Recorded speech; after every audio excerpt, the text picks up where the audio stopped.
Tervetuloa tänne Turkuun, Turun Horn voimamieskisoihin. Heistä 2 parasta lähtee Pariisiin maailman vahvin mieskisoihin syyskuussa.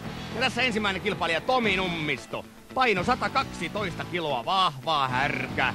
Kilpailija numero 2 Petri Kuusisto. Kauden nouseva kometta, 115-kiloinen järkäle. Ja sitten veli Markus Järvelä.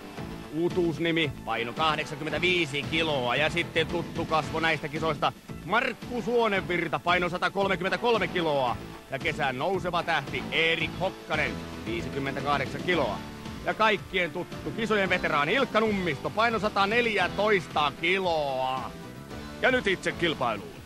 Ihminen on nuora, joka on pingoitettu eläimen ja yli-ihmisen välille. Ja nyt aionkin etsiä itsestäni eläimen. Siksi mä olen täällä kisoissa. Uskon, että ihminen käyttää ainoastaan 10% hänen fyysisestä kapasiteetistaan. Ja tämä reservi 90% tulee esille mentaalisissa ääritiloissa. Ja nyt aionkin tuottaa itselleni tällaisen rajatilan etsimällä tunnemuistin avulla pintaan trauman itsestäni lapsuudesta. Tää traumaa mä en paljasta, ainakaan vielä. Mä vedän sen kerta kaikkiaan.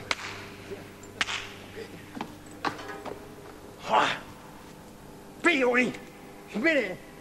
Onko kilpailija valmis? Varmasti. Valmiina. Häp! Pidä siellä!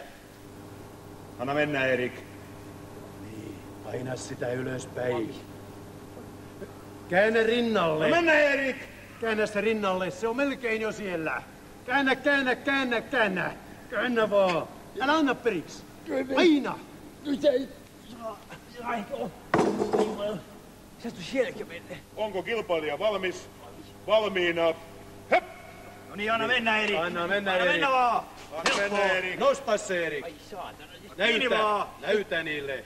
Sitä on täysin Voima on. Ei, ota kiinni vaan, nosta se. Voima on. Mennä, Erik. Nosta. Nosta nyt. Lähellä on jo. Lähellä on. Tää on täysin mahdoton. Mä en pysty tähän nyt mitenkään. Eihän tää mitään dopingia oo. Anna mennä, Erik. Mene. 31 sekkaa on ennätys. Anna mennä vaan. Herra jesta. Tää on aivan saatanista. Mene. Anna mennä, Erik. No niin, Erik nostaa. Anna mennä. Rauhassa. Otetaan vastaan. Varusta. Noin. Saattaa olla. Ei sit kertataankin se jumiin. Anna mennä, Erik. Joo, kiitos. Hyvin menee. Tsemppiä. Nähdään. Tsemppiä jätkät. Sören Kierkegaard, tanskalainen filosofi, sanoo, ettei ihmisyyttä ja autenttista olemassaoloa ole ilman uskoa, riskiä, epävarmuutta. Ei ilman hyppyä, jonka minä suoritan.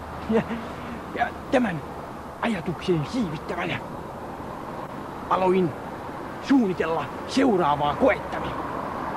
Aion hypätä tältä sillalta alas. Jos saa kameraa hiukan tänne päin, niin näkee tämän paikan vaarallisuuden. Tänne.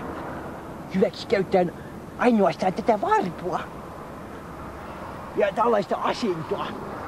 Jos saa hiukan laajempaa kuvaa, näkyy tämä mun asento. Siis varpu rikkoo pintajännityksen ennen kuin pulataan veteen. Ja asento muistaa ikään kuin ilma vatsaan kehoni alle, joka vaimentaa pudotusta.